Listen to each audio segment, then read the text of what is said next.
अस्सलाम वालेकुम दोस्तों, हाज़िर हूँ एक नई वीडियो के साथ। आज की हमारी वीडियो का टॉपिक ऑस्ट्रेलियन पैरट्स की ब्रीडिंग के बारे है, जिसमें मैं आपको बताऊंगा सिर्फ 5 टिप्स जिनको आप इस्तेमाल करते हुए ऑस्ट्रेलियन पैरट से अच्छी ब्रीडिंग ले सकते हैं और आपके ऑस्ट्रेलियन पैरट्स अंडे और बच्चे अच्छी तादाद में देंगे। कोई भी पॉइंट आपने मिस नहीं करना, छोटी सी वीडियो है, वीडियो को पूरा देखें। अगर आप कोई पॉइंट मिस करेंगे तो आपके ऑस्ट्रेलियन पैरट अंडे और बच्चे नहीं देंगे, तो लिहाजा वीडियो को मुकम्मल देखिएगा। छोटी सी वीडियो है तो आपका टाइम ज़ाया किए बगैर शुरू करते हैं आज की वीडियो। तो दोस्तों, हमारा पहला पॉइंट या पहली टिप्स वो है केज के बारे में, यानी केज को एक ही जगह पर रखना है, उसको हिलाना नहीं। जब भी आप अपने ऑस्ट्रेलियन पैरट को केज में रखते हैं तो कोशिश किया करें कि वो जो केज है वो एक ही जगह पर पड़ा रहे, उसको हिलाया मत करें। अगर वो आप हिलाएंगे तो आपके बर्ड्स डिस्टर्ब हो जाएंगे और अंडे और बच्चे नहीं निकालेंगे। अगर चाहे वो अंडे दे भी देगा, उसके बाद अगर आप केज को हिला देंगे तो वो अंडों में से बच्चे नहीं निकालेगा, अंडों को उठाकर बाहर फेंक देगा। अगर तो दोस्तों आपने अपने बर्ड्स को कॉलोनी में रखा हुआ है, वो सबसे ज़्यादा अच्छा है, क्योंकि कॉलोनी में बर्ड्स बहुत अच्छे तरीके से ग्रोथ भी करते हैं और ब्रीडिंग भी अच्छी करें। अब आते हैं हम अपने दूसरे पॉइंट की तरफ, जो कि एनवायरनमेंट के बारे में, यानी आपने केज के अंदर का माहौल और बाहर का माहौल कैसा रखना है, कैसा माहौल अपने ऑस्ट्रेलियन पैरट्स को प्रोवाइड करना है जिससे वो अच्छी ब्रीडिंग कर सकते।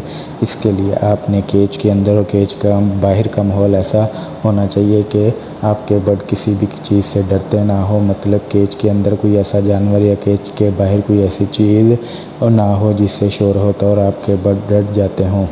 बेहतर एनवायरनमेंट के लिए ज़रूरी है कि आप अपने बर्ड्स के साथ टाइम स्पेंड करें, उनके केजेस के बाहर थोड़ी देर के लिए बैठें ताकि आपके बर्ड्स आपके साथ कंफर्टेबल फील करें।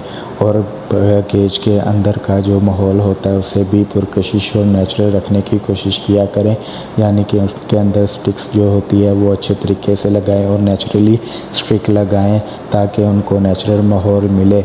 और स्टिक लगाते वक्त एक बात का ख्याल रखा करें कि जो स्टिक होती है उसको अच्छी तरीके से टाइट करके लगाया करें, क्योंकि जब बर्ड्स मैटिंग करते हैं उसके दौरान स्टिक हिले ना, वरना बर्ड्स अंडे और बच्चे सही नहीं देते, एक्सपायर हो जाते हैं जल्दी और बहुत सा नुकसान भी हो जाता है। अगर आप देखें कि आपके जो बर्ड्स हैं वो एक ही जगह पर बैठे हुए हैं, मतलब इधर उधर कूद नहीं रहा है, एक ही जगह पर बैठा है, दाना खाने के बाद फिर उसी जगह आकर बैठ जाते हो, तो समझ लें कि आपके बर्ड को माहौल पसंद नहीं आ रहा किसी का। तो लिहाजा अपना बर्ड को अच्छा माहौल प्रोवाइड करें, क्योंकि अच्छे माहौल से ही बर्ड अच्छी ब्रीडिंग करते हैं। जितना नेचुरल वो फील करेंगे उतने नेचुरल तरीके से वो ब्रीडिंग करेंगे और एक क्लच में तकरीबन 6 से 7 अंडे देंगे और बच्चे भी एक्सपायर नहीं होंगे। अब चलते हैं हम अपने तीसरे पॉइंट की तरफ, जो कि है प्राइवेसी के बारे में। यानी जो हमने बर्ड्स रखे हुए हैं, जो भी बर्ड्स हैं, ऑस्ट्रेलियन बर्ड्स हैं, लव बर्ड्स हैं, कॉकटेल हैं, हम इनको मुकम्मल तौर पर प्राइवेसी दें, यानी इनके पास कोई लोगों का आना जाना ना हो या बच्चे बार बार जाकर इनको छेड़ते हों, तंग करते हों। ना ही आपने खुद इनके मटकियों और केजेस वगैरह को देखना है कि अंडे दिए हुए हैं कि नहीं, जो क्योंकि जब भी हम शुरू में रखते हैं तो बार बार देखते हैं कि अंडा दिया है कि नहीं। ये हर इंसान के साथ होता है, क्यों ना कि बेताबी बहुत ज़्यादा होती है। तो लिहाजा हर बात का ख्याल रखा करें, जितनी इनको प्राइवेसी देंगे ये उतने अच्छे तरीके से ब्रीड करेंगे और अंडे बच्चे देंगे। तो अब चलते हैं अब अपने चौथे पॉइंट की तरफ, जो कि है बॉक्स या मटकी के बारे में। यानी जो आपने बॉक्स या मटकी लगानी है उसको एक ही जगह पर लगाना है, मतलब बार बार उसकी जगह तब्दील नहीं करनी या बार बार उसमें झांक कर नहीं देखना कि अंडे बच्चे दिए हुए हैं या नहीं। कोशिश ये क्या करेंगे, अगर तो आपने कॉलोनी में रखे हुए हैं तो मटकियों को एक जगह पर कोने पर लगा दें और सबसे ऊपर वाली जगह पर लगाएं, क्योंकि बर्ड्स ऊपर वाली जगह की मटकी में जाना ज़्यादा पसंद करते हैं बानिस्बत नीचे की, क्योंकि वो वहाँ अपने आप को सेफ महसूस करते हैं।